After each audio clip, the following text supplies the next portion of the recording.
I want to give thanks for the National Guardsmen who are serving us on the streets of DC, keeping us safe. As a Muslim woman, I can tell you that I'm safer because of them. And they actually also saved my board member when she was being harassed a month ago on the streets of DC. Thank you. Because of you, we are safer. And what happened is so tragic. It also makes me feel bad as a Muslim American who loves America. I'm part of the US Marine Corps family. My son-in-law is a sergeant in the USMC. And sadly, what we are not seeing is Muslims saying, we love America. This is wrong. America has given us everything that Afghanistan couldn't give us. Pakistan couldn't give us. Yemen couldn't give us. Morocco, Kuwait, all of these countries couldn't give us freedom. Right to be free, right to be a woman, right to cover and not cover. We're not saying that. We're not even condemning this through the pulpits in the mosques. But what we're actually doing is spewing more hatred for America, this resentment that we're here, we're Americans, but we're not treated equally. Mamdani, how did he get elected if we weren't treated equally? This victimhood of Muslims being spewed from our mosques has to end. And a lot of these mosques come under the 501c3. They get money from the government, from the local city councils, and they must hold them accountable for what they say. Because this Afghan who came was a part of 90,000 Afghans who came. And 55 of them are on the terror list.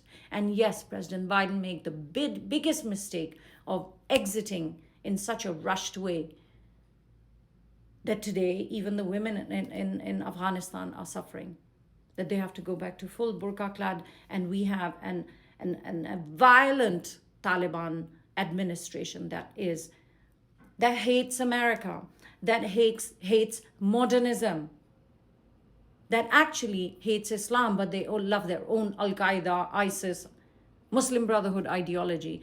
And so shouldn't we have told them at that time, you have to sign a document that you will love America, that you will never take up arms against America, that you, when you hear something in the mosque, that you will speak up. But we didn't do that. I know how rushed it was at that time. And then President Trump and the pressure from the Democrats feeling like, oh, we got out and look at the poor women. I have to remind you of something. As Muslims, I'm talking to you now. In the Quran, it says, Allah says to Muslims, I will not improve your condition unless you want to improve it yourself. You have to do it. And there are multiple examples of that in the Quran.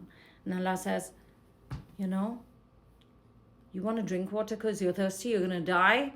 You take your hands and you cup them and you take them to the source of the water. And then you bring it to your mouth. If you don't, you're going to die. And so this is a responsibility on every American Muslim. If you believe that your religion is peaceful, because right now, Allahu Akbar is being said rampantly. It's being said to rape women, to assault seniors. It's being cried to kill those men and women in uniform who protect us. Our people. This is America and you're American. Your children are American. You're going to be buried here, not in Afghanistan, not in Pakistan, not in Indonesia, and not in Malaysia, and not in Kuwait, not in Yemen, not in Somalia, and not in Gaza. So start speaking up. There were 55 people on the terror list. They were on the FBI's list. They also came in Majority of them were sent back, found. 9 of them still remain in this country.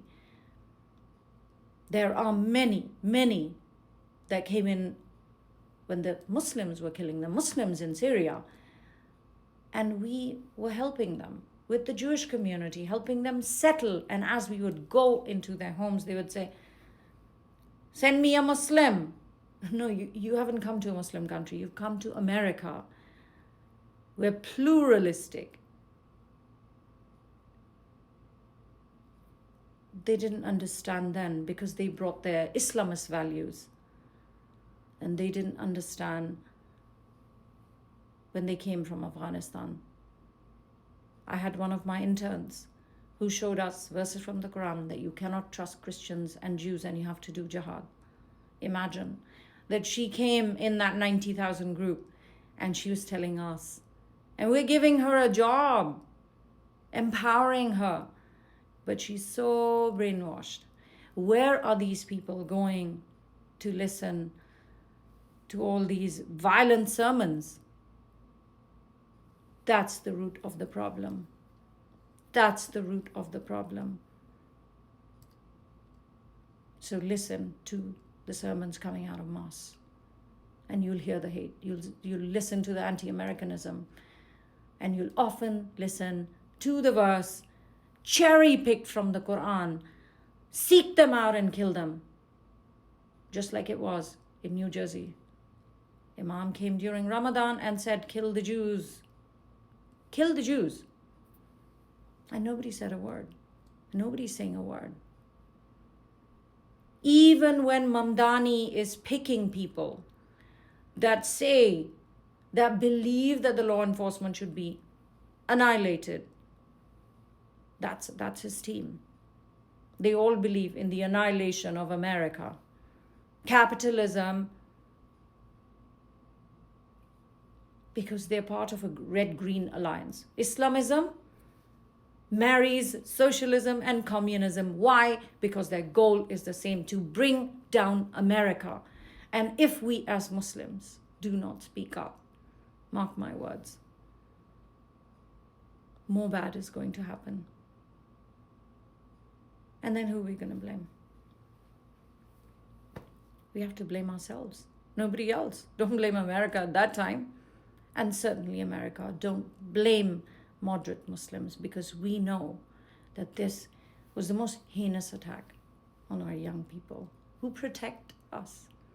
So on this Thanksgiving, I'm sending my prayers, my du'as. My heart goes out to their families.